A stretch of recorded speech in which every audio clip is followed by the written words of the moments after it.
Bankstown Bulldogs, James Graham. Now, it was Woodsy's turn last week. Jimmy, how are you feeling about trading places? Woodsy, happy? Yeah, I'm pretty happy. Are you nervous for him? Yeah, he'll hand himself well. He's a good man. You promised me you were going to join in the grilling. No, I didn't. That's a lie. That's a lie. I wouldn't do that. He looked after me. I'll look after him. All right, let's go to your backyard, Mr. Graham. Dogs 36-0. You lost to Manly on the weekend. The performance has been described many ways. How would you describe it in your words? Oh, look, I'm not going to shy away from it or try and sugarcoat it. It wasn't good enough. We all know that. Like, it really wasn't good enough. I think for me the reason it wasn't good enough is because I know we're better than that. We know we're better than that. I think if you look back to the performances of the first 3 weeks, that's more what we're about. Granted, the first 2 weeks we didn't get the results, but the performance was more like the players that we've got within our group, and I think that's why we were so disappointed coming away from Manly having put in that performance. How early in the game did you think this is going to be a long afternoon?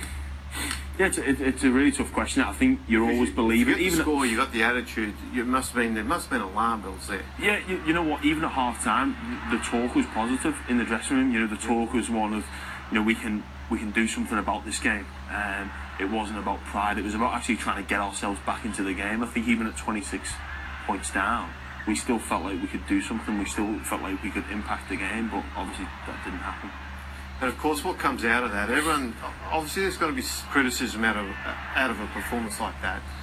But the current rugby league environment at the moment, we've just had a coach sacked over here, and there's been just some rumblings under the surface about Canterbury and whether Des is going to be there next year. Did you expect the speculation to kick in so quickly after it? Did you think did you sit in the dressing room and think, well, now it's going to begin? Oh, look, I think, using the phrase, it comes with the territory. Yeah.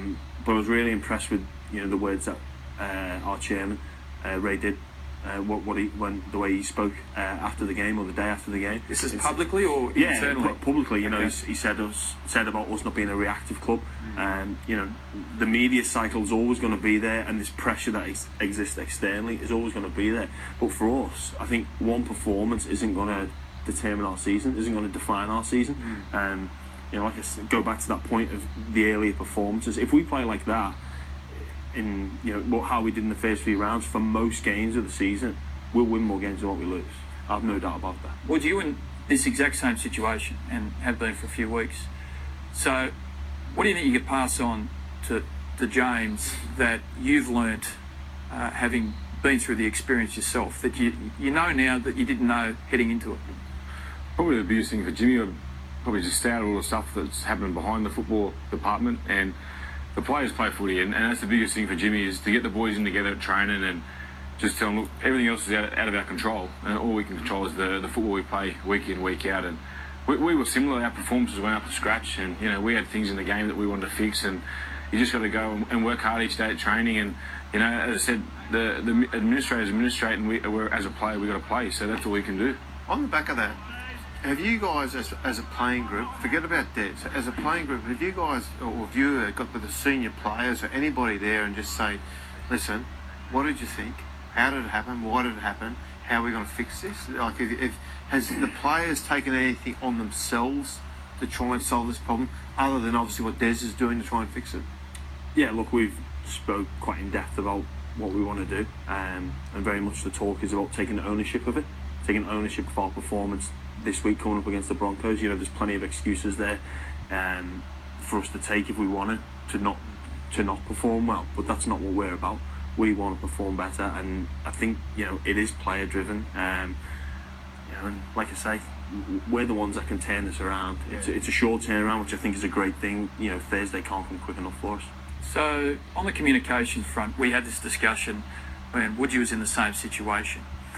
Chairman Ray Dibb, CEO Raylene Castle, are they communicating with you about what is a speculation that has run rife this week and has the chance to distract the playing group, to make sure that you are in the loop about where they're at? Yeah, I think obviously it's a very different situation to what Aaron faced last week. As far as I'm concerned, there is no story at the minute.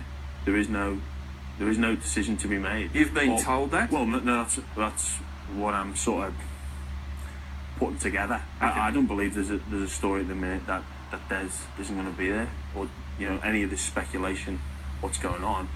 If a situation similar to what Aaron was under were to arise at Canterbury, I could only presume that the powers that be would speak with myself and the senior players. How hard to put that distraction aside that James is going through at the moment? By the time you actually cross the white stripe, you hit Leichhardt Oval on Sunday, there's a big crowd there and a million things going through your head. You've got an interim coach who's decided he's going to do the job from the sideline. It's all very different. But at the end of the day, you've got to produce 80 minutes of stellar footy. I mean, what process did you go through, and what message did you deliver to your teammates with all that going on? Well, like I just said before, everything's out of our control except for the football that we're going to play on the field. And for myself, it started on Wednesday morning when we got at training. It was our first training session since everything happened. And we just worked hard every day. As I said, we're not sure who our coach is going to be. So Andrew Webster come in and, a real positive guy. He's been really good for the boys, and I don't think he knows what he's doing. Everything's up in the air at the moment at our club. So that can't be helpful. It's out of our control. All we can do is work week to week, game by game. And the best thing for us was playing Sunday at Leichhardt. And we had a really good week of training. We didn't mention much about what's happened with the coach and staff in between the boys, and we wanted to go out and play a good performance. We played okay, but we didn't get the 2 points, which we were pretty disappointed about. What happened at half time there? You're going so well for so long. Mate, I don't know.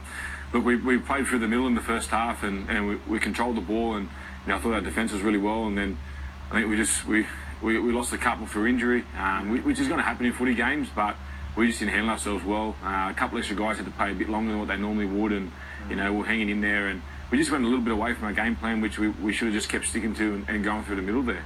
What about? No, I was just going to say. I mean, what about this deadline that I'm reading that had been put on the 4 players, and I've since also read that you won't be rushed by anybody. What's the truth in? Mate, there's no deadline. Only time I've been asked about a deadline is when I've done an interview. The club hasn't said anything to us about the deadline at all, and it's with the management as well. As I said, look, I just want to play some good footy. We've been pretty disappointed the last couple of weeks, and on the weekend against Melbourne was a stepping stone, but it wasn't a big enough one. We got to still concentrate on playing some good footy first. What about your other options besides the West Tigers? Mate, as I said, I haven't gone through it. It's through the management. I just wanted to focus on playing some footy. It's been real. Sorry. I was going to say, what point do you get involved though? Yeah. What point do you say to your manager, what's sitting there and when do I need to start thinking? There's a few things at the club as well at the moment. We haven't got a full-time coach yet. We've got an interim coach, but we haven't got a coach for the future as well. Very cool. Like I said, I just want to focus on playing some good footy. It's only round 4 at the moment, going to round 5, so we've still got a lot more to work for. Is the money rolling up with every week you take? Is it just getting another 10,000, 20,000, 30,000, 40,000? Kenny, mate, we haven't won a game since round 1, so I don't know. There's too well at the moment. Apparently a big offer from the Bulldogs to take, what you two looking Maybe at? you're swapping. Mate, honestly, that was the first I've heard. I was sitting at home having a feed with the wife, and it came up on the TV because we love watching the 502, Fox coverage. Yeah, of course you do. Mate, look, that was the first I heard of it, Yeah. She must have been happy she married you then when she saw that. Yeah, well, growing up, she was a dog supporter, so Jimmy, Ivan Cleary is the hot tip to take over at the West Tigers. If they give him the job, should he jump in and start immediately? Yeah, I don't see why not. I think in an ideal world you'd want to